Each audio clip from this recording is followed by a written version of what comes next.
quando a gente pensa aí em se aprofundar no mercado de criptomoedas, a primeira coisa que a gente tem que compreender bem é em relação à blockchain, né?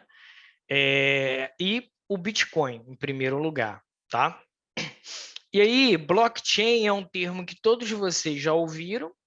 Creio que todos vocês, né, conforme a gente viu no bate-papo de terça-feira, todos têm algum nível de experiência, nem que seja pelo menos uma comprinha, né, de cripto numa exchange, mas talvez o conceito do blockchain, da importância dele não esteja muito claro, né?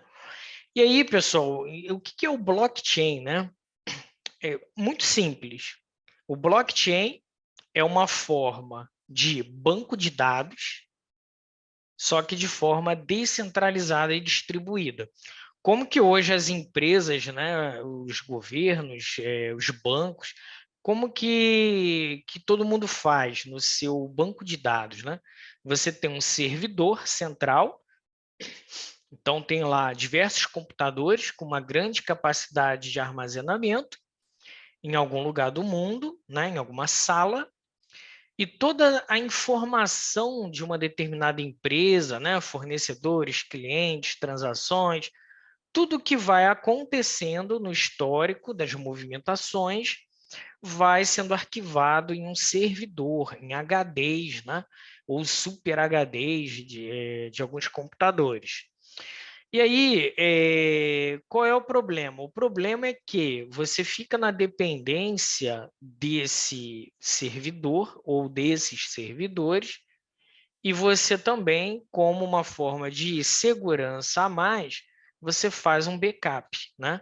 Você envia as informações de registro para algum outro servidor, algum outro computador em outro lugar, para ser o backup caso aquele computador ali quebre, depane, seja hackeado, sofra algum dano. Então, se sofreu algum dano, perdeu tudo, tem o backup em outro lugar para você recuperar todas as informações da empresa, seja do que for, tá certo?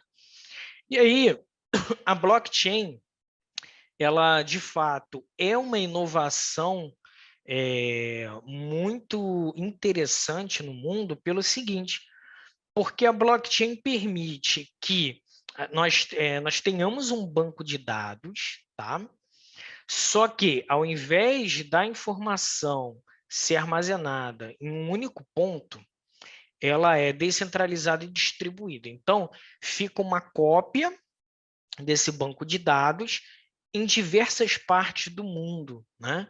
E quem tem acesso a essa cópia do banco de dados são os nós validadores, a gente chama de nó validador, mas pode esquecer por enquanto essa palavra nó e foca em gravar o validador da rede, que é o caso do Bitcoin, né? Que é o caso dos mineradores, por exemplo. A gente já vai entrar mais à frente em detalhe de mineração, mas o minerador, ele é ali um validador da rede. Então, a blockchain, ela vem a ser uma revolução, por quê? Porque ela permite que esse grande livro-razão de que guarda as informações, ele tem uma cópia na mão de cada um dos participantes da rede, certo? E aí, com isso, o que adianta? Imagina aqui que cada um de nós é um validador de uma determinada rede, tá? E aí todos nós temos uma cópia do blockchain no nosso computador. Se alguém hackear a minha informação, o meu computador, se alguém apagar todas as informações que tem comigo, o João ainda tem intacto, o Henri, a Juliana, né? O Gabriel, o Ricardo, o Max, a Patrícia, enfim, todo mundo, o Carlos, todos terão.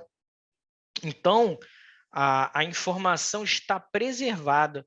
A informação só não estaria mais preservada se teriam que atacar simultaneamente todas as pessoas.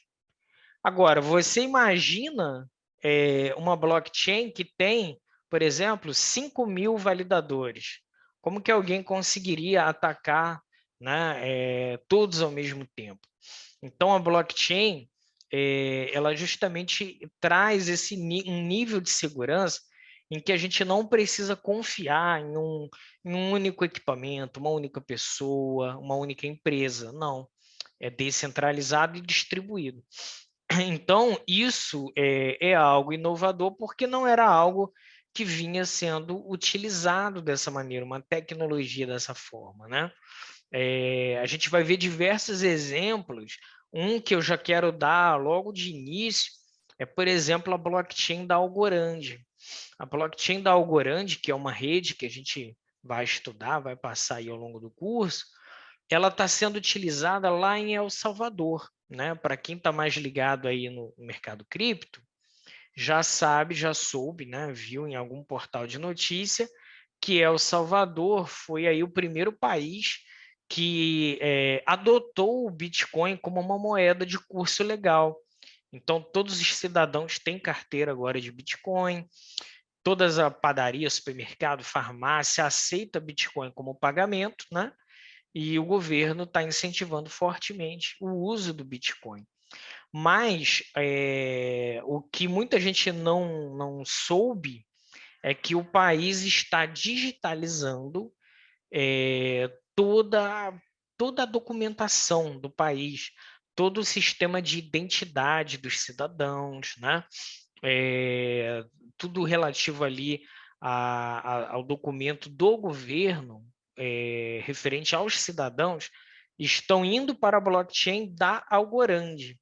Então, a ideia ali é que fique tudo de forma descentralizada, né, para tornar mais segura e de fácil acesso para qualquer pessoa que precise, né, da informação. É claro que no caso de El Salvador não vai ser aberto as informações das pessoas, né? Vai ser de forma privada. Mas já é também, além de adotar o Bitcoin como moeda corrente, El Salvador também está colocando toda a sua informação governamental dentro de um blockchain. Uma outra comparação que eu gosto de fazer com blockchain é que o blockchain é como se fosse um cofre transparente, né? Pensa num cofre que uma pessoa guarda coisas muito valiosas, né? Só que imagina que esse cofre é transparente. Você consegue ver tudo que tem dentro do cofre, mas você não consegue pegar o que está dentro do cofre. Então, o blockchain ele faz isso. O do Bitcoin, por exemplo, você consegue ver tudo. Se eu mandar uma transferência para o Henry de Bitcoin, ele vai ter ali o meu endereço, né? De onde foi enviado. Se ele clicar lá no explorador da blockchain, do Bitcoin, ele consegue ver quanto eu tenho de saldo, ele consegue ver de onde eu recebi o Bitcoin, ele consegue entrar no endereço de quem me enviou e ver também quanto que tem de saldo. Então, tudo no Bitcoin é super transparente. É anônimo no sentido de que ninguém sabe que um determinado endereço de depósito é meu, mas é transparente porque é possível saber para onde que todos os endereços estão enviando, estão transferindo, tudo que eles estão fazendo é uma informação pública, é uma informação aberta. Eu vou compartilhar uma tela com vocês que vai ajudar a gente a entender melhor o blockchain, tá? Mas aí eu vou explicar o blockchain pelo sentido do Bitcoin, mas não é só Bitcoin. A blockchain ela não é só simplesmente criptomoeda. Ela pode ser utilizada para tudo, tá?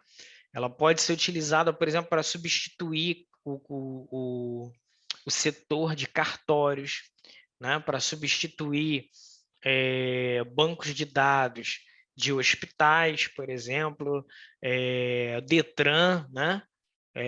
Toda a informação dos carros e tudo mais poderia ser migrado para a blockchain, por exemplo.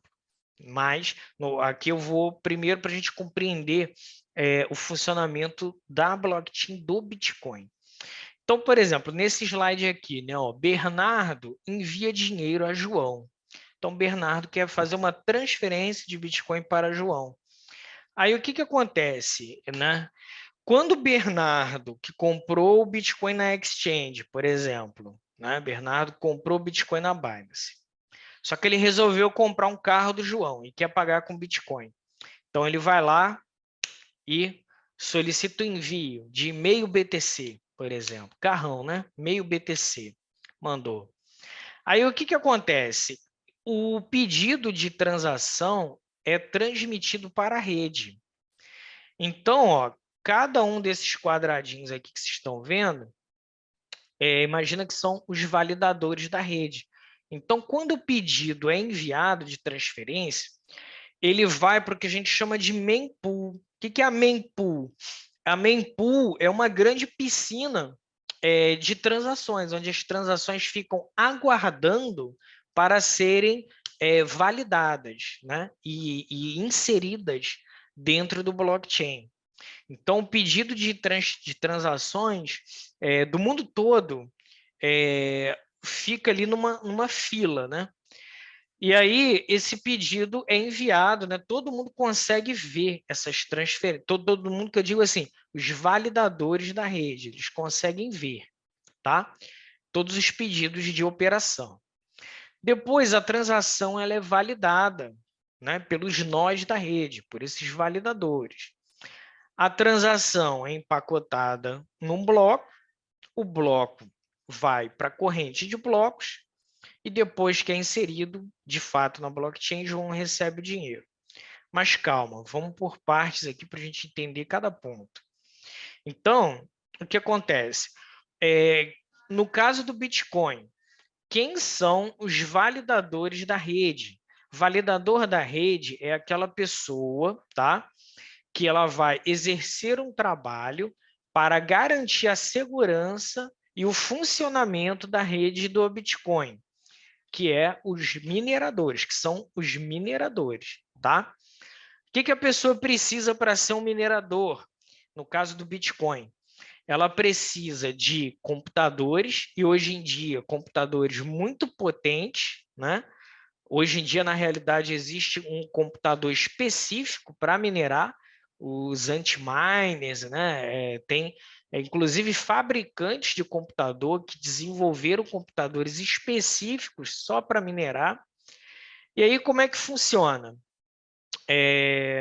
O minerador, ele conecta os seus computadores na rede, isso é livre, qualquer pessoa pode se conectar na rede do Bitcoin, tá? Aí ela baixa uma cópia do blockchain no computador dela, e aí, uma vez conectada à rede, ela começa a participar. E aí, como que é a garantia da segurança da rede do Bitcoin? É preciso que cada um desses computadores trabalhe para resolver equações matemáticas ultra difíceis, né? Uma coisa que é muito difícil até para o computador resolver. Então, são cálculos matemáticos, tá? Então, você tem que fazer o seu computador trabalhar na resolução desses problemas matemáticos. E aí, se um dos seus computadores descobrir a combinação correta, a resolução da equação, então você é o validador que vai ter direito ao próximo bloco na blockchain, né? Na corrente de blocos. Então, o Bitcoin está aqui, né? Vamos supor, teve esse bloco, depois esse, depois esse. Cada bloco na blockchain do Bitcoin leva 10 minutos para ser inserido. Então, um novo bloco é descoberto e inserido na cadeia, na corrente, a cada 10 minutos. Aí, se o seu computador resolveu as equações, você tem direito a encaixar aqui o próximo bloco. E aí, você vai lá, pega quantas transferências você conseguir daquela fila de espera e insere nesse bloco, tá? Uma vez que esse bloco está aqui com todos os registros de transferência, pronto, acabou. Agora é imutável, ninguém pode alterar, ninguém pode fraudar, ninguém pode mudar as transferências que ocorreram. Agora está seguro, de fato, na blockchain, tá certo? Então, e o que o validador, o que o minerador ganha com isso? Para que ele vai botar um monte de computador para resolver problema matemático para garantir a segurança da rede? O que ele ganha? Ele ganha todas as taxas de transação, a taxa de transferência que as pessoas pagam para usar seus bitcoins, mas isso é pouca coisa. O minerador não está de olho na taxa de transação. Ele está de olho na recompensa por bloco. Toda vez que o minerador encontra a equação matemática, né, e ganha o direito de inserir o bloco na blockchain, ele ganha uma recompensa que hoje é de 6,25 bitcoins. Então, o cara descobriu ali o cálculo de um bloco, ele ganha 6 bitcoins, 6,25. Lá quando começou o Bitcoin, era 50 bitcoins que se ganhava por bloco. Só que de 4 em 4 anos, há uma redução de 50% na emissão de novos bitcoins como recompensa por bloco. Ou seja, começou com 50, 4 anos depois caiu para 25, 4 anos depois caiu para 12,5, e ano passado caiu para 6,25, né? E daqui a 3 anos vai cair aí para 3,12, depois 1,5, até zerar, tá certo? Até que todos os bitcoins sejam minerados, né? Para quem não lembra ou não sabe, o Bitcoin ele é limitado a 21 milhões de unidades. Não haverão outros bitcoins além dos 21 milhões já estabelecidos no seu início, no projeto, né? E aí, voltando um pouco nessa história do projeto, tudo começou em 2008, né, num fórum de entusiastas de criptografia, aonde uma pessoa anônima, né, que intitulada Satoshi Nakamoto, mas provavelmente não é o nome mesmo da pessoa, ele publicou o projeto do Bitcoin, que a gente chama de white paper, tá? Onde ele descreve um sistema, uma moeda 100% digital baseada em blockchain e criptografia, né? De forma que fosse totalmente livre de intermediários, que todas as pessoas conseguissem transacionar diretamente sem precisar de governo, de banco, de ninguém, né? E que era totalmente descentralizado, de forma que não precisasse nem dele mesmo para que pudesse funcionar, né? E o Bitcoin, o código do Bitcoin, né? O código ali de programação, ele é aberto. Se você for lá no GitHub, né? GitHub é onde o pessoal que é de programação posta códigos de programação, eles compartilham informações a esse respeito. E aí, o Bitcoin está lá. Qualquer pessoa pode pegar a estrutura do Bitcoin e criar uma outra moeda com ele, por exemplo, como já fizeram bastante, né? Mas o que torna o Bitcoin único, primeiro, é a rede, né? Ele foi a primeira criptomoeda que realmente teve uma adoção, não foi o primeiro projeto de criptomoeda, tá? Já existia a ideia de moeda digital muito antes, na década de 80, para vocês terem uma ideia, só que não havia tecnologia para colocar aquilo em prática, né? E a partir do Bitcoin, né, em 2000, final de 2008, início de 2009, a internet já tinha uma estrutura melhor, né? Mais robusta. E ali pôde-se dar o início a tudo isso que a gente vê hoje, né? Então, o Bitcoin, pensando, por que o Bitcoin vale, né? Por que alguém paga? Porque, pessoal, vamos agora fazer aqui um raciocínio que muita gente que não entende se questiona. Cara, o Bitcoin, ele é uma informação computacional. Já parou para pensar nisso? O Bitcoin, ele é só isso. Ele é uma informação computacional. É isso que o Bitcoin é. E por que o Bitcoin vale hoje aí 42 mil dólares cada unidade, né? Tem gente que não consegue enxergar o menor sentido nisso. Mas o sentido está no seguinte: o Bitcoin é um ativo digital escasso. Por que ele é escasso? Porque só tem 21 milhões de unidades definido no seu código, né? Ele é limitado em 21 milhões. O dólar não é limitado, né? O Fed pode imprimir dólares o quanto ele quiser e vem fazendo isso. O real não é limitado. O governo pode imprimir dinheiro o quanto ele quiser. Só que quanto mais o governo imprime nota, mais essa nota perde o valor. É porque dinheiro não tem valor, né? O que tem valor é a criação de bens e serviços, né? É você, ó, fabricar uma coisa útil que facilita a vida das pessoas. Então, isso tem valor, isso gera riqueza. Dinheiro não gera riqueza nenhuma. Dinheiro é só uma forma de troca, né? E aí, quanto mais eu imprimo isso, menos ele vale. Quanto mais papel moeda tem na mão das pessoas, menos ela vale, menos consegue comprar. É o efeito da inflação que a gente vê. Então, ao contrário das moedas dos países, que é inflacionária, né? O Bitcoin ele é deflacionário. Ou seja, enquanto o real só perde valor no longo prazo, a tendência do Bitcoin é só ganhar valor no longo prazo. Por quê? Porque tem mais pessoas usando, mas a quantidade de Bitcoin não aumenta. Está limitado em 21 milhões e acabou. Pronto, acabou. É claro que no curto prazo vai ser a volatilidade, a oscilação. Pode cair 50%, 60%, 80%, 90%, pode cair.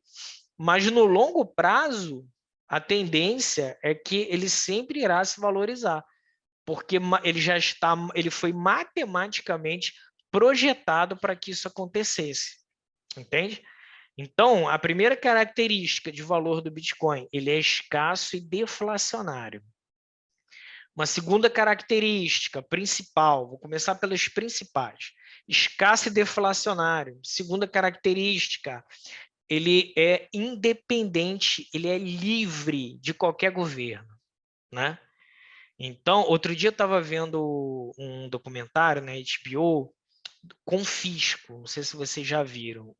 Quem não viu, puder ver, o nome do documentário é Confisco, que conta a história da época aqui do Collor, do presidente Collor aqui no Brasil, quando ele confiscou, quando ele congelou o dinheiro das pessoas que tinha na poupança. E da noite para o dia as pessoas não tinham mais acesso ao seu dinheiro. Então, a gente vê diversas situações em vários países. Recentemente, agora 2021, na Argentina, o governo limitou em 100 dólares o limite ali de valor que as pessoas podiam comprar de dólares. Como o peso argentino estava perdendo valor muito rápido, estava todo mundo fugindo, correndo para o dólar. E aí, essa corrida ao dólar desvalorizou mais ainda a moeda do país. Então, qual foi a grande solução que o governo disse que encontrou? Poxa, vamos impedir, vamos proibir as pessoas de comprar dólar, né? E fizeram isso, limitou em 100 dólares, aprisionando a pessoa a deixar o seu patrimônio numa moeda que ninguém quer, que não tem nenhum valor, né? E aí, o que os argentinos estão indo? Estão indo para o Bitcoin, estão indo para as criptomoedas. Venezuela, mesma coisa. Venezuela acabou, tá? Totalmente falida, né? Um país totalmente na miséria total. As pessoas estão realmente passando fome lá. É necessário uma montanha de dinheiro, uma pilha de dinheiro para comprar 1 quilo de frango, né? E aí as pessoas que ainda têm ali algum valor estão usando o Bitcoin para se proteger do desastre econômico que o governo levou o país a entrar. Então, repara o seguinte, essa é a segunda maior atribuição de valor ao Bitcoin, porque o governo não tem nenhum poder sobre ele. O governo não pode confiscar o seu Bitcoin. Ele não sabe, nem sabe, né? Você tem que informar a Receita Federal que você possui, né? Mas se você não informar, ninguém sabe que você tem, né? Ele não está sujeito à autoridade de nenhum país, né? Ele é realmente um ativo livre de pressões, livre de censura, livre de repressão, né? E isso atribui muito valor, né? Imagina se na época do Collor já tivesse Bitcoin e as pessoas conseguissem ali estar usando o Bitcoin, por exemplo, né? Claro que não ia dar tempo, porque ia congelar o dinheiro antes, né? Mas é para se proteger do governo, de governos desastrosos, é que o Bitcoin tem a sua utilidade, né? Recentemente, eu compartilhei no Instagram, no ano passado, eu compartilhei no meu Instagram o caso das mulheres do Afeganistão, que graças ao Bitcoin, porque havia um grupo lá que ensinou sobre criptomoedas para as mulheres do Afeganistão e elas começaram a adquirir Bitcoin. Aí o que aconteceu no Afeganistão, né? Qual é aquele grupo? É Talibã, né? Quando o Talibã voltou e tomou o Afeganistão, o que aconteceu? Os bancos, acabou o dinheiro do banco, foi todo mundo sacar o dinheiro. Aí acabou o dinheiro e fechou o banco. Os bancos não continuaram operando. Assim, deu um colapso no sistema financeiro, todo mundo queria ir embora, todo mundo foi para o aeroporto. Vocês devem ter visto aquela imagem, né, do avião dos Estados Unidos decolando e teve gente que morreu segurando na roda do avião, acreditando que conseguiria sobreviver se conseguisse segurar na roda do avião. Olha o nível de desespero, né, das pessoas e o que elas estão passando hoje lá por conta disso, né? E as pessoas tinham dinheiro, podiam comprar passagem de avião para ir embora, só que o banco estava fechado e bloqueou tudo e ninguém tinha mais dinheiro, né? Então, essas mulheres do Afeganistão que tinham Bitcoin, elas conseguiram comprar sua passagem com Bitcoin e ir embora. E conseguiu fugir do regime do Talibã, que vocês devem saber, né, que né, as mulheres são tratadas muito pior do que qualquer cachorro de rua. Então, as mulheres conseguiram sair graças ao Bitcoin, porque é totalmente livre, né? Tanto do governo quanto dos bancos. Então, conseguiu ter esse uso prático na vida delas, né? Então, esse é um segundo ponto. Então, é deflacionário, é livre, né? Verdadeiramente livre. As pessoas compram Bitcoin porque elas querem, não porque elas são obrigadas. Vocês compram, vocês estão aqui estudando porque vocês querem, né? Aprender sobre o assunto, e não porque é obrigado. O real brasileiro, você é obrigado a receber o seu salário em real, você é totalmente obrigado a mexer com a moeda fiduciária do país. O Bitcoin não, ele é livre, você escolhe se você quer ter ou não quer ter. Então, isso atribui mais valor ainda, porque quem está no mercado cripto está por livre e espontânea vontade, tá certo? Outro ponto super importante em relação ao Bitcoin, né? Ele é descentralizado, né? Mas aí já conversa um pouco com a questão de ser livre, mas ele é rápido, né? Ele é barato assim para transferir, ele é rápido, né? E não tem fronteira. O Bitcoin é o mesmo em qualquer país, é o mesmo no Japão, nos Estados Unidos, na Europa, na África, no Brasil. Se você tiver que fazer uma remessa de câmbio por um banco tradicional no país, para a Nova Zelândia, por exemplo. Você tem um familiar na Nova Zelândia precisando. Você quer transferir o dinheiro para ele. Primeiro, você vai pagar um spread bancário muito alto, de até 20 centavos em cima do dólar, né? O spread ele é a cobrança do banco. Então, você paga o imposto para o governo, o IOF, você paga o spread para o banco, você envia o dinheiro e ele só vai receber 2, 3 dias úteis depois, tá? Quando o dinheiro chegar lá, que ele for converter para a moeda da Nova Zelândia, ele vai pagar o spread bancário de lá, na conta dele. Se tiver imposto, vai pagar o imposto lá. Então, olha só, você paga imposto e taxa do banco aqui. E a pessoa que recebe paga imposto e taxa do banco lá. Então, olha o número de intermediários, né, que tem nessa cadeia e faz com que se torne caro o envio e demorado, né? Enquanto que no Bitcoin, se ele tem uma carteira de Bitcoin, ou se ele quer receber no endereço dentro da exchange que ele usa, da corretora que ele usa, você simplesmente pede o endereço para ele, ele te manda o endereço, que é como se fosse o número da conta dele, né?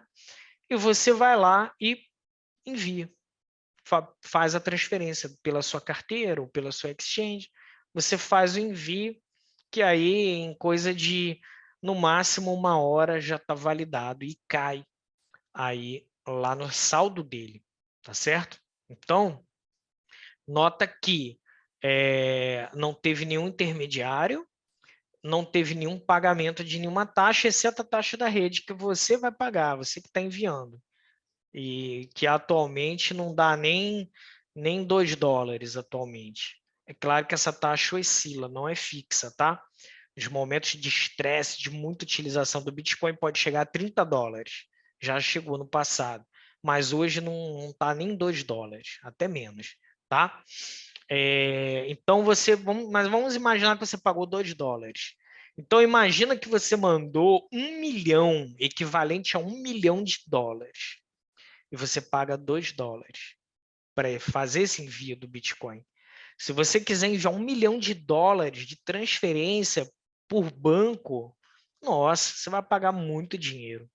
Tanto você quanto a pessoa que recebe. Mas é muito dinheiro mesmo, pessoal. É papo de 20, 30 mil aqui e mais 20, 30 mil lá, tá? Pode chegar ao todo aí uns 10% brincando do valor, considerando o que gasta aqui, o que gasta no destino. Então, talvez 100 mil dólares aí fique entre impostos e taxas, por exemplo, né? Enquanto que o Bitcoin se pagaria $2 para enviar, tá certo? Então, deixa eu ver aqui a pergunta. É impossível um vírus informático poder infectar todos os validadores e alterar a informação dos blocos? João, cara, se é impossível, talvez eu não seja a melhor pessoa para responder, né? Porque eu não sou dessa área de informática, de programação. Mas o fato é que existem milhares e milhares e milhares de validadores, de mineradores, né? São várias pessoas conectadas numa rede. Então, um vírus conseguir infectar, ele pode até infectar o computador, mas um vírus, ele não consegue alterar o blockchain, por exemplo, entendeu? Esse que é o ponto. Ele poderia até contaminar os computadores, mas ele não conseguiria alterar as informações que estão no blockchain. Porque o que acontece? O computador do minerador, ele só recebe as informações novas e armazena, mas através de um computador não é possível alterar. Qual é, então, a vulnerabilidade na blockchain do Bitcoin? Né? Existe, que é o ataque dos 51%. Se isso acontecer, pode acontecer fraude no Bitcoin. Mas o Bitcoin ele é tão bem feito, tão bem estruturado, que já foi pensado nisso. Quando ele foi feito, já foi pensado nisso. E olha que interessante. O que é esse ataque de 51%? É o seguinte, deixa eu pegar isso aqui para cá. Imagina ó, que tem aqui esses validadores aqui. Ó. Os mineradores estão tudo aqui. Cada quadradinho desse é uma pessoa diferente. Imagina, né? E aí o que acontece? Todo mundo está trabalhando usando a sua força computacional para resolver o problema matemático e queimando energia elétrica. Energia elétrica tem um custo alto, né? Em muitos lugares do mundo, em outros não. Em outros é mais barato. Normalmente os mineradores, eles estão onde a energia é barata, tá? Onde que são? Onde que é, Alan?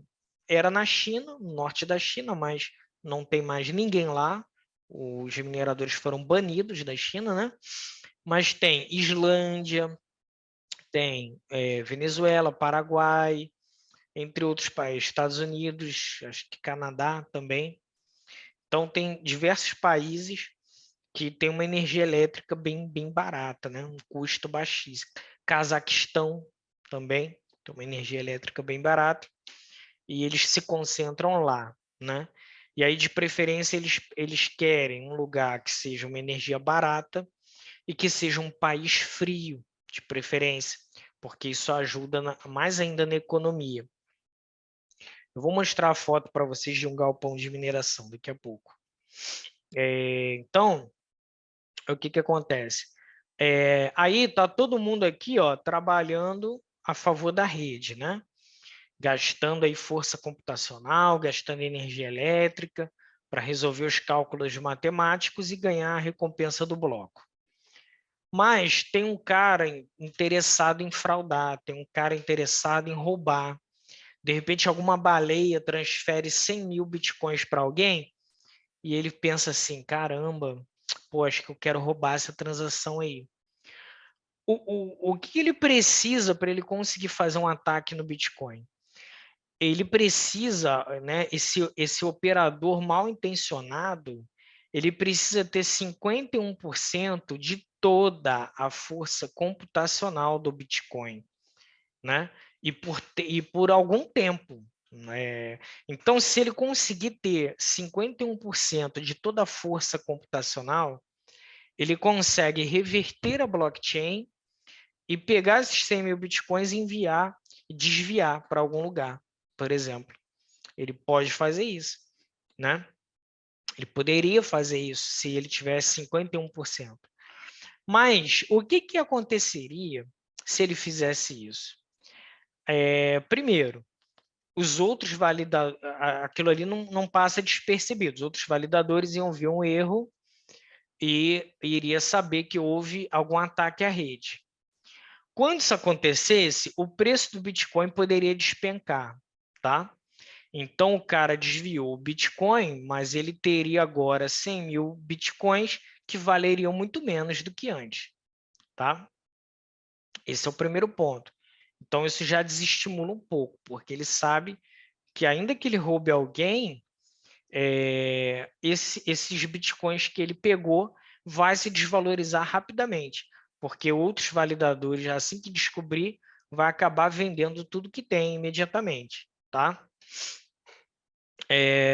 Outro ponto, se o cara tem poder computacional suficiente para fazer isso, para fazer um ataque e roubar uma transação ou algumas transações, cara, faz muito mais sentido ele pegar essa força computacional e trabalhar a favor da rede, porque aí ele toda hora ele vai ganhar a recompensa do bloco, porque se ele tem 50%, 51%, toda hora ele vai achar o cálculo primeiro do que os outros.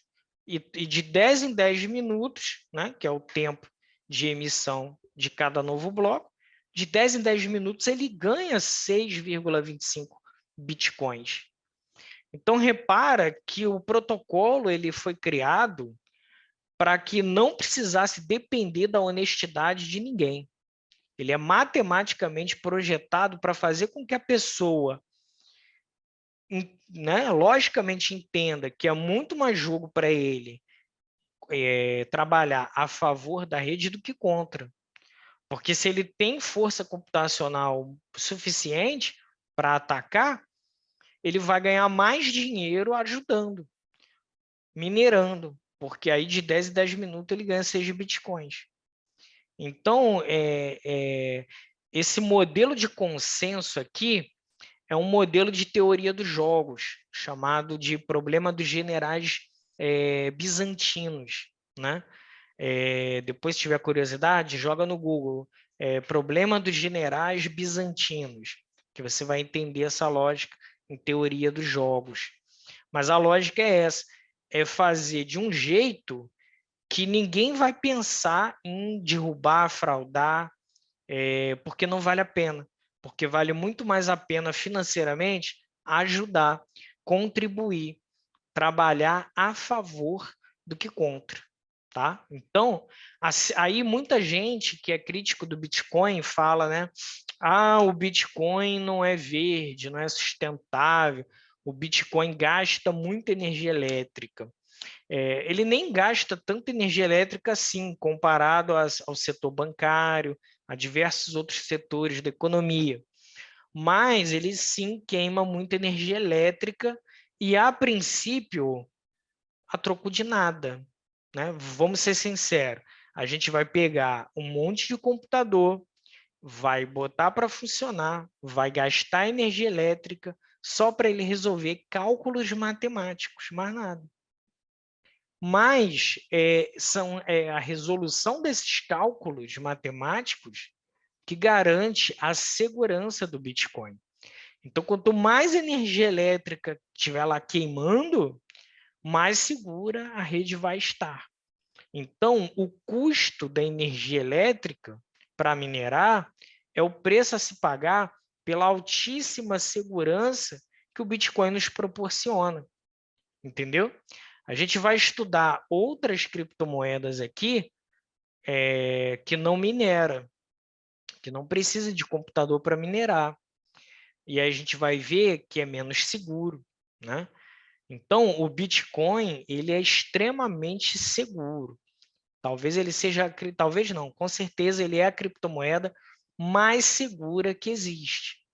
Tanto é que existe desde 2009, início de 2009, e nunca teve nenhum problema, nenhum hack, nenhum roubo, nada. Absolutamente nunca houve nenhum problema com o Bitcoin. Ó, João, quando o Bitcoin atingir os 21 milhões, já não vai ter recompensas.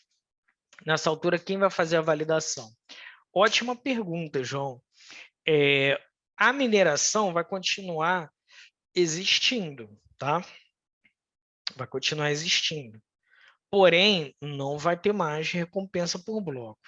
E hoje a maior parte da receita do minerador é da recompensa do bloco, não é da taxa. Como a gente comentou, a taxa é $2, por exemplo. E o bloco é pequeno, alguns megabytes só. Então, tipo, dá ali 200, 300 transações num bloco. Então, o cara ganha tipo 600, 700 dólares por bloco de taxa. Nos momentos de pico, pode ganhar aí 2, 3 mil dólares de taxa. Mas o que ele está de olho não é em taxa, ele está de olho no Bitcoin, que é a recompensa do bloco. Quando chegar nos 21, aí o minerador vai viver só de taxa. O que pode acontecer lá na frente? Cara, não sei. Né? O que pode acontecer? Das duas, uma. O código, ele é matematicamente, eu não posso dizer perfeito, mas ele é muito bem feito. Então, o que eu acho que vai acontecer é que vai ficar caríssimo a transferência por Bitcoin. Entendeu? Porque à medida que não tiver mais a recompensa por bloco, aí as pessoas continuarem enviando as transferências, perceba, o minerador ele não é obrigado, tá, a validar a tua transferência. Esse é um ponto importante de lembrar.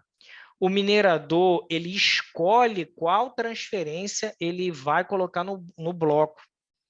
Ele não é obrigado a seguir uma fila, ele não é obrigado, ele que escolhe. E como que é feito hoje? Cripto é incrível, né? Você pode escolher a taxa que você quer pagar na tua carteira. Você pode pagar mais, pode pagar menos, ou pode pagar o preço médio, tá? Normalmente ninguém mexe nisso. Normalmente todo mundo bota o preço médio. Mas tem gente que, né, pô, ali mão fechada vai falar assim, não, eu vou botar aqui um valor menor do que a média, vou botar aqui um valor mínimo. Aí você vai e envia a transferência. Só que qual é o problema? O minerador ele vai olhar para a tua taxa de transferência, ele tem um limite de transferências que ele pode pôr. Então, ele não vai colocar a tua lá. E aí, o que acontece? Vai levar muito tempo para validar a tua transferência, se você põe uma taxa muito abaixo da média que está sendo praticada. Então, eu já vi casos de pessoas que quiseram fazer isso para economizar pouca coisa, e a pessoa levou 4 dias para fazer uma transferência com Bitcoin. Por quê? Porque nenhum minerador queria receber aquela quantia para incluir a transferência dele no bloco. Aí só quando esvaziou, quando o número de pessoas ali mandando e recebendo caiu, que já não tinha muito, aí quando sobrou espaço no bloco, aí o cara, vou botar esse aqui também, só para preencher espaço, entendeu? Então, uma coisa que era para ser rápida levou dias, porque nenhum minerador queria. Então, o minerador ele escolhe, né? E qual é o critério de escolha do minerador? Quanto mais alta for a taxa de transferência, primeiro ele valida.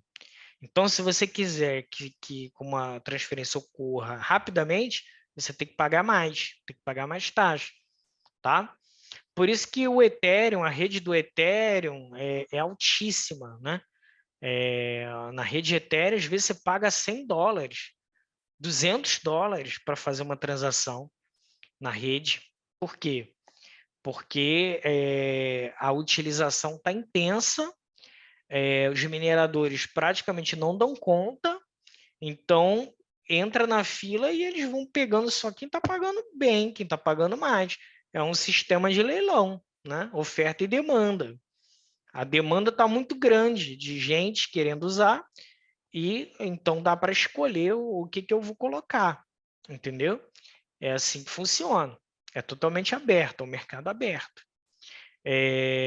Então, o que eu acredito, para finalizar aí a resposta para você, João, é que no momento que não tiver mais nenhuma recompensa, muitos mineradores, alguns vão para outras moedas, e os que ficarem vão querer receber uma recompensa por transferência muito mais alta do que é agora. Então, eu acredito que o que vai acontecer é que vai ficar muito alto. Ô, Henri, mas se a transferência ficar muito cara, não vai prejudicar a liquidez de perder valor? Cara, não necessariamente perder valor. Por exemplo, o Ethereum ele está numa tendência de alta muito mais forte do que o Bitcoin, né? No ano de 2021, ele se valorizou absurdamente com uma taxa de transferência de $100, né? 40, 50, 60, $100. Dependendo do que você for fazer em DeFi, né? Você paga até $300, né, para fazer uma operação.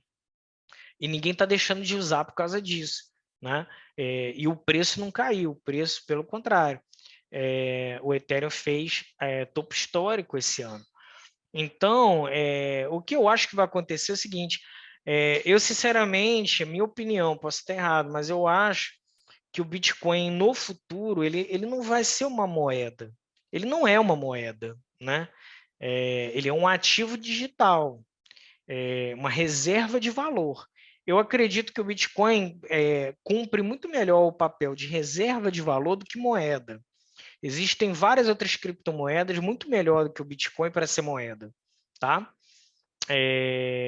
Agora, como reserva de valor, aí o Bitcoin, ó, é top. Então, eu não acho que isso vai fazer ele perder o valor, mas eu acho que o número de transações pode cair drasticamente no futuro. Mas que futuro é esse que eu estou falando, pessoal? Provavelmente ninguém aqui vai estar vivo para ver isso. Por quê? Porque quando a recompensa da mineração acabar, vai ser no ano 2140. Então, assim, nem eu nem vocês vão estar mais aqui para ver o que vai acontecer, tá? Só em 2140 que vai acabar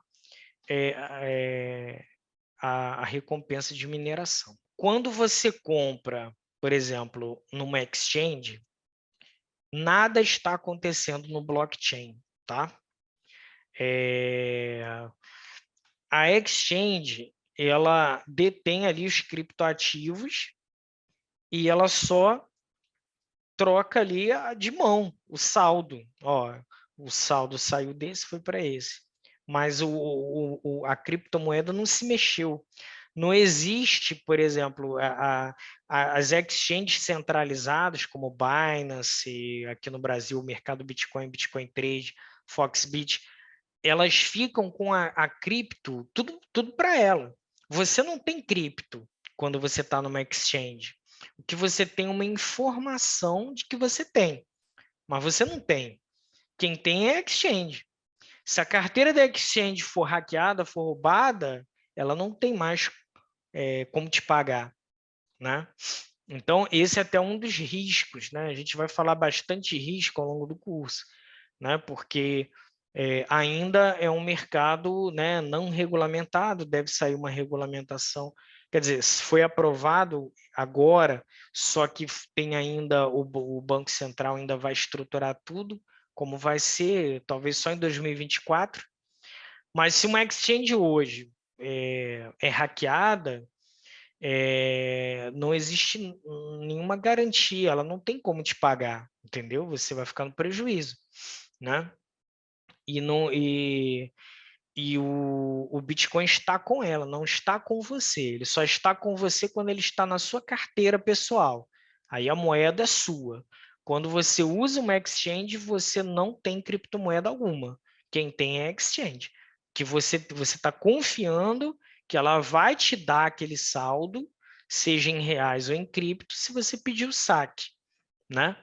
Mas não existe, por exemplo, não é separado uma carteira para você.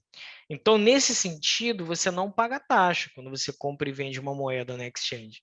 Você não paga a taxa da rede, né? Você paga a taxa da rede na exchange descentralizada. Por quê? Porque na descentralizada, você não tem que depositar a cripto lá. A cripto fica na sua carteira. E só quando você faz o swap, quando você troca uma coisa por outra, que aí você paga a taxa da rede porque você está fazendo uma operação dentro do blockchain, tá? Uma troca que vai ficar ali armazenada direto no blockchain. Aí você paga a taxa. Você paga a taxa da exchange, você paga também a taxa aí do próprio blockchain. Por isso que se torna mais caro. Tá certo? Mas vamos continuar aqui. Ó, outra explicação. Então, novamente, ó, alguém solicita uma transação. O pedido é transmitido para a blockchain, a rede distribuída mundial, peer-to-peer, né, ponto a ponto, formada por computadores chamados nós. Bitcoins são criados a cada 10 minutos e um novo bloco de dados, né? O minerador que resolver primeiro uma prova de trabalho, o que é a prova de trabalho? É o computador lá resolvendo o cálculo matemático. Então, quem resolver primeiro registra as transações no novo bloco. O minerador é premiado com os bitcoins gerados e a taxa da rede quando seu bloco é validado, né? Aí depois, o consenso de todos os nós completos, né? Computadores com todo o histórico, verifica e valida as transações. O pedido é transmitido... Não, aqui eu já li, né? Aí aqui embaixo. O bloco validado é criptograficamente relacionado com os blocos anteriores da cadeia e não pode mais ser alterado. É aquela questão que eu falei da imutabilidade. Uma vez que foi inserido na corrente de blocos, ninguém pode alterar a informação ali contida. E aí, finalmente, alguém recebe o valor aqui, 0,1 BTC. Então, quando alguém faz a transferência até a pessoa receber, passa por todo esse processo. Vai para a mempool, fica lá na fila de espera, todos os mineradores estão fazendo a prova de trabalho, resolvendo o cálculo matemático. Quem conseguir resolver tem direito ao próximo bloco da corrente. Nesse bloco, ele vai escolher as transferências que ele quer validar, com base no valor da taxa que as pessoas estão pagando. Ele insere todas as transferências possíveis, o máximo possível, dentro aqui da capacidade do bloco, insere na blockchain, e todos os outros mineradores já estarão correndo atrás de resolver o problema matemático do próximo bloco que vai vir na frente. Tá certo? Então, outro detalhe interessante, você que já usa uma exchange, você já reparou que às vezes fala assim, você faz uma transferência, aí é quando faz transferência de cripto. Aí aparece assim, é necessário você pode demorar mais do que o normal, porque você tem que esperar 15 confirmações de rede. Por que a exchange faz isso? Para elas ter a garantia absoluta que aquela transferência não vai ser alterada. Por quê? Por que ela vai esperar? Porque ela vai esperar que novos blocos sejam colocados depois do bloco da sua transferência. Por quê? Porque quanto mais blocos forem inseridos depois do bloco da tua transferência, fica cada vez mais improvável, praticamente impossível, uma reversão das transações até chegar naquela transferência. Entendeu? Vamos supor, um ataque de 51%. O cara teria que ter 51% ou mais da força computacional por tempo suficiente para que ele conseguisse reverter toda uma cadeia de blocos até chegar no bloco que ele quer. Então, é praticamente impossível. É por isso que a exchange pede esse tempo, para que outros blocos fiquem na frente e não exista a menor chance de acontecer qualquer tipo de fraude. Aqui é um exemplo de como que infograficamente, né, como que é um blockchain. Então, ó, isso aqui é um bloco. Aí o bloco, ó, tem a sua identificação, né? Aí imagina, ó, que cada uma dessas sequências numéricas aqui é uma transferência, uma transação. Então, aqui dentro do bloco tem diversas transações do mundo todo, está registrado de forma permanente e imutável no blockchain. Aí depois vem esse aqui na frente, depois esse, e assim sucessivamente. Bloco à frente de bloco, né? E fica registrado. E aí, agora, qualquer pessoa consegue consultar tudo que foi feito nesse bloco, tudo que foi feito nesse, tudo que foi feito nesse. Você consegue voltar, né? E observar o que você quiser. Deixa eu colocar uma foto aqui no Google, para quem nunca viu. Os galpões de mineração, pessoal, para vocês terem uma ideia, eles com ar-condicionado central ligado no máximo, eles podem alcançar os 50 graus Celsius de temperatura, mesmo com ar-condicionado ligado no máximo, tá? Aqui, ó. Não, isso aqui é o PlayStation. Ó, esse aqui é um galpão profissional. Olha o nível de ventilação, de refrigeração que tem aqui. Aqui, ó, é uma estante, né, de madeira de ferro gigantesca. Cada um disso aqui é um computador, é uma máquina que está ligado aqui minerando. Aqui, ó. Tá vendo aqui, ó? 1, 2, 3 computadores. Olha quantos computadores tem. Olha a profundidade desse galpão. Tá vendo? Olha esse galpão de mineração. Olha o tamanho dele. Olha esse. Então, hoje, isso daqui, pessoal, não era o que o Satoshi queria, tá? Satoshi não queria isso. Ele criou o Bitcoin para que qualquer pessoa, para que a gente conseguisse minerar Bitcoin em casa, no nosso laptop. Só que ao longo do tempo, à medida que mais pessoas foram entrando, foi se profissionalizando a coisa. Olha o tamanho disso aqui, desse parque de mineração. De forma que hoje, para minerar Bitcoin, perdão, a pessoa tem que ter muita grana, mas muita grana, né? Virou algo para profissionais, tá? Não para o usuário comum mais, não tem espaço para ele. Virou uma atividade assim de grandes empresas, né? Existem os pools, né, de mineração, que, por exemplo, se você tem alguns computadores, você pode se conectar e contribuir com a rede de uma determinada pessoa e você ganha uma participaçãozinha, mas no Brasil não é viável a atividade de mineração de Bitcoin, tá? Devido aí ao preço da energia elétrica. Esse site, por exemplo, ele é um site explorador da blockchain, né? E aqui você consegue ver todas as informações que estão acontecendo, tá? Você tem o número de blocos, quantidade de transações, número de endereços, tá? Então, a gente pode ver aqui que tem 40 milhões de endereços de Bitcoin. O tamanho da blockchain, para você baixar a blockchain, 384 GB, já está bem grandinha, né? Quantos nós de rede possui? 8.481, ou seja, tem 8.481 validadores. O bloco mais recente foi há 8 minutos atrás, tal, nível de dificuldade. Beleza. Aqui, aqui embaixo, os últimos blocos, você consegue ver dentro do bloco, em tempo real, tá? Você consegue ver tudo que as pessoas estão fazendo, quanto elas estão transferindo, né?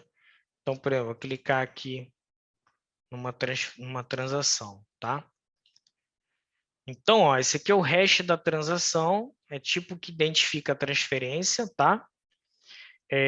Aí você tem aqui, o remetente e o destinatário, tá? Provavelmente ele mandou para uma exchange. Por quê? Porque ele tem equivalente a 3 mil dólares em Bitcoin e ele fez uma transferência para alguém que tem tudo isso aqui, 1 bilhão. Uma carteira que tem 1 bilhão em Bitcoin. Então, provavelmente ele transacionou para alguma exchange, né? Aí, se você clica no endereço de quem mandou a transferência, aí você tem aqui, o saldo dele no momento é 0, ele recebeu e tal, enviou. Aí aqui você tem o histórico de transações do endereço, tá? Aqui você consegue ver tudo que ele faz, por exemplo, recebeu 0.001, enviou 0.001. Recebeu isso aqui, enviou isso aqui. Então, de alguma forma, ele recebe nessa carteira e quando ele recebe, ele já manda para uma outra, tá? Para exchange, por exemplo, para vender, sei lá o quê.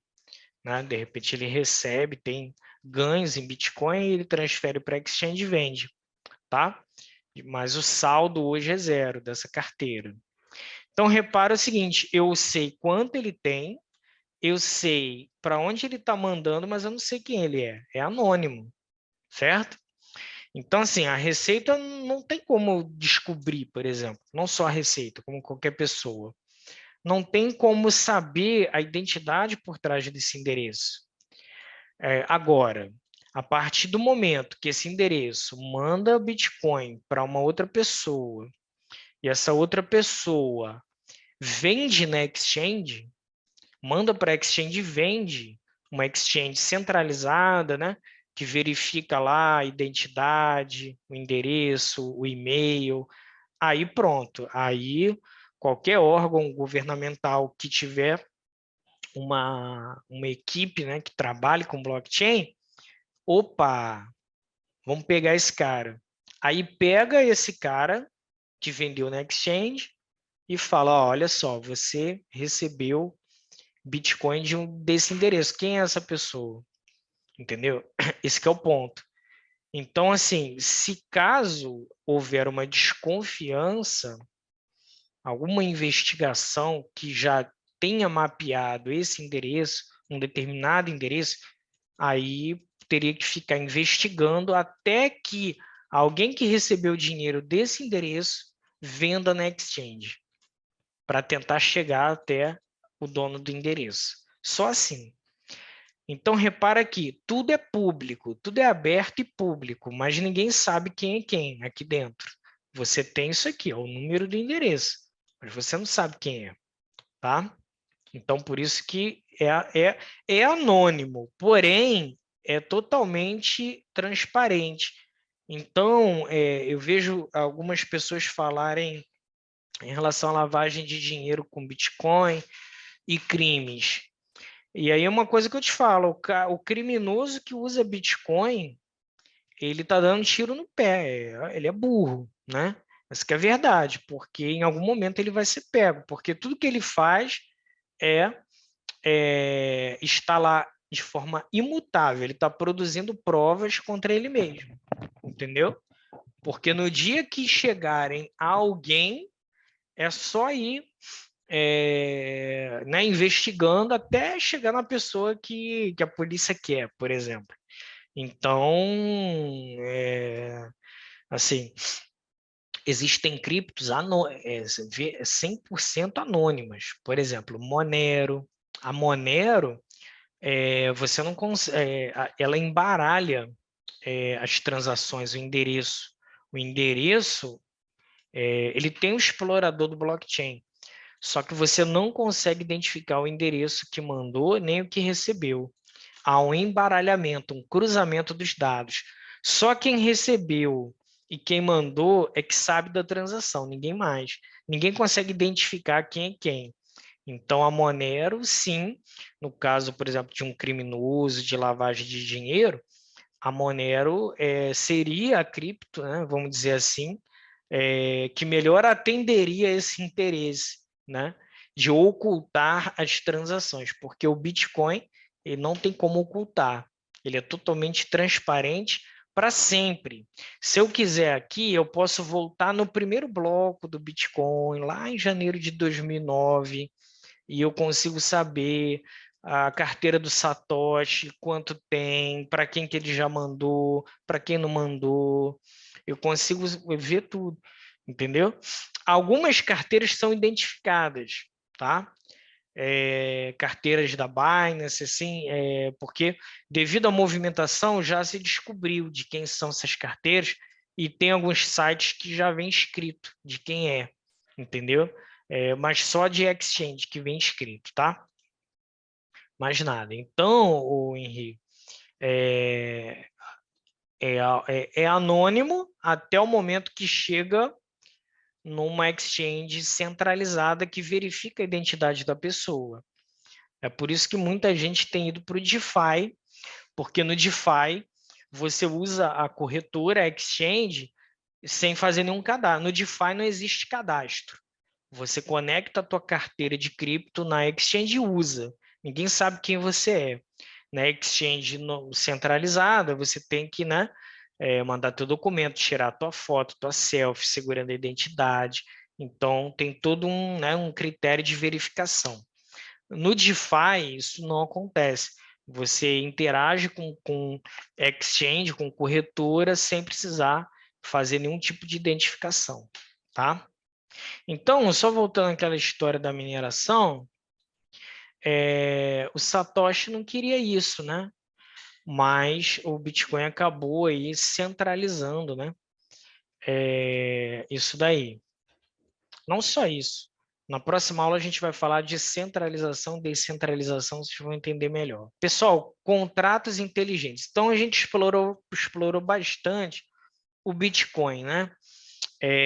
Agora, depois do Bitcoin, a cripto que revolucionou o mercado foi quem? O Ethereum, né?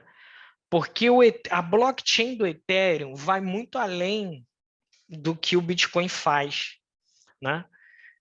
Enquanto o Bitcoin quer ser uma reserva de valor, um ativo deflacionário, uma moeda descentralizada para efetuar transferências, transações, pagamentos, né? O Ethereum, a visão do Ethereum é ser um grande computador global descentralizado. Ele não está preocupado necessariamente em ser usado como dinheiro, mas e sim ser utilizado para qualquer coisa, principalmente substituindo os intermediários. Então, a principal característica do Ethereum é a utilização de contratos inteligentes e aplicativos descentralizados. E o que são contratos inteligentes? É exatamente como um contrato físico que você assina com alguém, só que esse contrato, um programador vai criar ele de forma digital. Então, um desenvolvedor, um programador vai escrever o contrato na linguagem da blockchain e esse contrato ele pode ser executado de forma automática e sem intervenção humana, tá?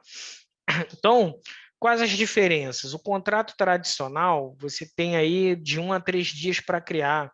O contrato inteligente pode ser criado em minutos por quem sabe fazer, né? O contrato tradicional, uma remessa manual, né? Você pega uma cópia do contrato, aí se a pessoa que tem que assinar o contrato, você é de São Paulo, a pessoa está lá no Nordeste, você vai mandar um SEDEX, né?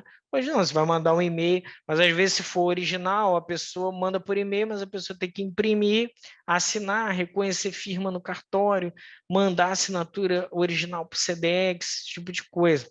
Contrato inteligente, a remessa automatizada. O contrato tradicional necessita de custódia, né? Alguém vai custodiar, vai guardar esse contrato para que, se caso seja necessário no futuro, poder apresentar como prova. O contrato inteligente não tem essa necessidade.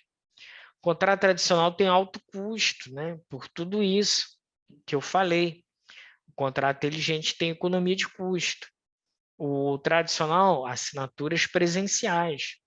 O inteligente, assinaturas digitais. O tradicional precisa de intermediários, né, como cartório, advogado, contador, sei lá o quê, e o inteligente não tem necessidade. Aqui entre aspas, né, porque dependendo da situação vai ter que ter. Então, os contratos inteligentes, eles permitem diversas aplicações. Vou dar um exemplo. Vamos supor que, por exemplo, vamos supor que é criado uma aplicação na blockchain para execuções judiciais. Então, imagina o seguinte, tem um processo trabalhista contra uma empresa, né? E aí tem lá um bloqueio judicial já tramitando, né? Poderia existir um contrato inteligente que, ao entrar recurso na conta da empresa, acontecesse o bloqueio judicial e já fosse creditado imediatamente na conta do beneficiário da decisão judicial, né? Esse é um exemplo. Um outro exemplo, você pode criar contratos inteligentes para pagamento de seguro, né? Um outro exemplo, empréstimos. Hoje você pode fazer empréstimo de cripto, por exemplo. Eu tenho Bitcoin que eu estou rodando. Aí o meu Bitcoin está lá na Binance, tá? Mas se eu quiser, eu posso usar esse Bitcoin como garantia e pegar um empréstimo de USDT, de dólar, de stablecoin, né? Então, o meu Bitcoin é uma garantia, eu pego um valor emprestado em outra cripto para eu usar, para eu fazer o que eu quiser.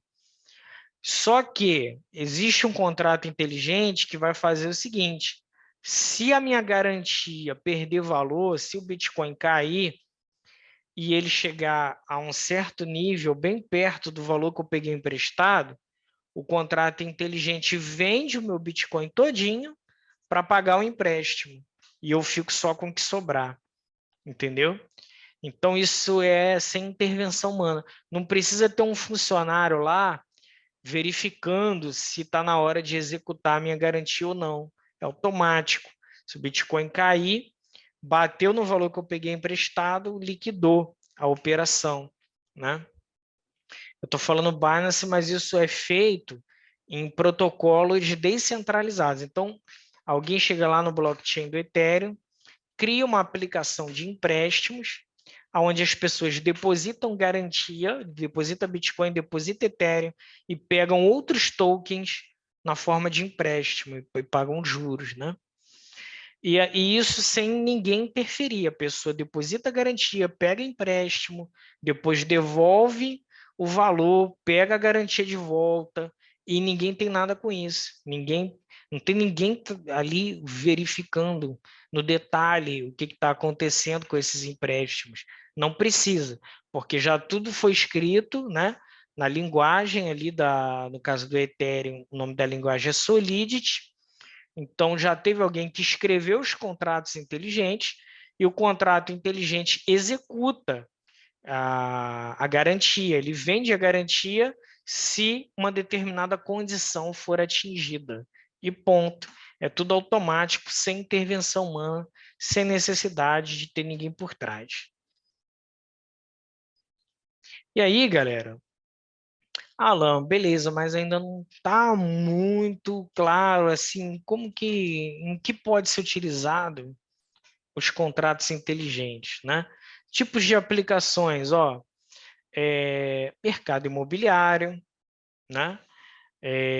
Registro de armazenamento, atividades comerciais, cadeias de suprimento, hipoteca, serviços médicos, proteção de direitos autorais, em busca de emprego, sistema de votação, seguradoras e IoT, Internet das Coisas. Vamos pegar o sistema de votação, galera.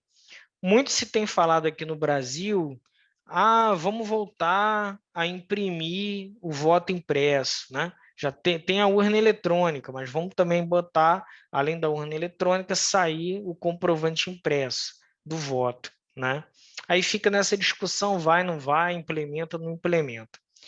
Se o sistema de votação fosse em blockchain, não precisaria de nada disso, né? De fato, existe uma insegurança quanto às urnas eletrônicas, concorda comigo? Porque pensa comigo, a urna vai para o colégio, vai para os lugares, né? Para a zona eleitoral. Depois alguém recolhe essa urna. Então, ninguém sabe o que está acontecendo ali no momento que essa urna é recolhida.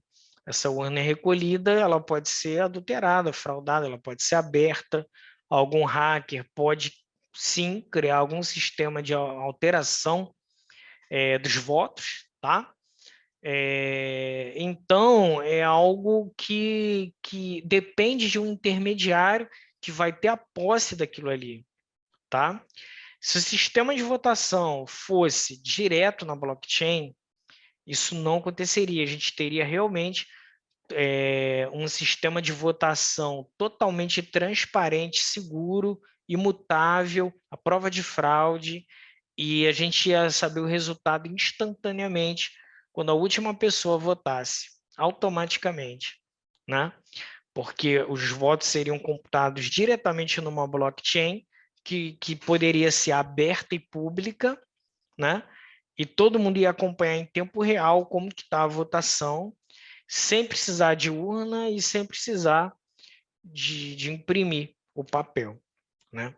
Poderia ser pela internet, ou não precisaria nem construir uma máquina. A gente não precisaria ir até algum lugar para votar. A gente poderia votar, por exemplo, de casa, entendeu? Essa é uma das aplicações que o blockchain poderia substituir. Olha o custo de fabricar e fazer a manutenção de todas as urnas eletrônicas do país, pagar carro forte, pagar escolta armada, mobilizar milhares e milhares de pessoas para levar essas urnas eletrônicas até onde tem que levar, né? Enquanto que em blockchain ninguém precisaria nem sair de casa para votar. né? Olha que interessante. Serviços médicos. Tem uma empresa que, eu não sei se ela é de Israel, acho que ela é de Israel, que ela coloca no blockchain o histórico médico dos pacientes. Então, imagina você conseguir todo check-up que você faz, todo exame de imagem, todo exame de sangue, você ter os resultados dos exames, tudo num banco de dados em blockchain, tá? Da tua vida toda, a tua vida toda de histórico médico dentro da blockchain.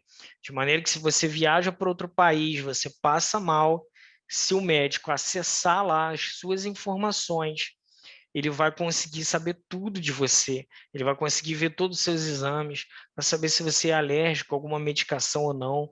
Então, daria muito mais subsídios ali, informações para você ser tratado, né? Aí pensa na seguradora, a pessoa vai fazer um seguro de vida. O seguro de vida ele cobra mais caro porque às vezes é um tiro no escuro, porque não tem como ter um raio-x real da situação médica, da saúde daquela pessoa. Mas se a pessoa tem 20 anos de histórico médico arquivado num blockchain, que poderia a seguradora ter acesso a essa informação, ela poderia precificar melhor a pólice do seguro, né? De acordo com a saúde de cada um, entendeu? Então, quem não tem nenhuma doença no histórico pagaria mais barato, quem tem um histórico complicado pagaria mais caro, mas, de um modo geral, baixaria o preço das apólices de seguro. Não só de vida, como de carro, né? Porque se o histórico de tudo que já aconteceu com o carro, né?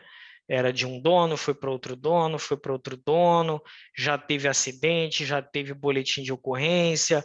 Se tivesse um banco de dados em blockchain que armazenasse tudo que já aconteceu com o carro, a seguradora do veículo poderia precificar melhor os seguros, né?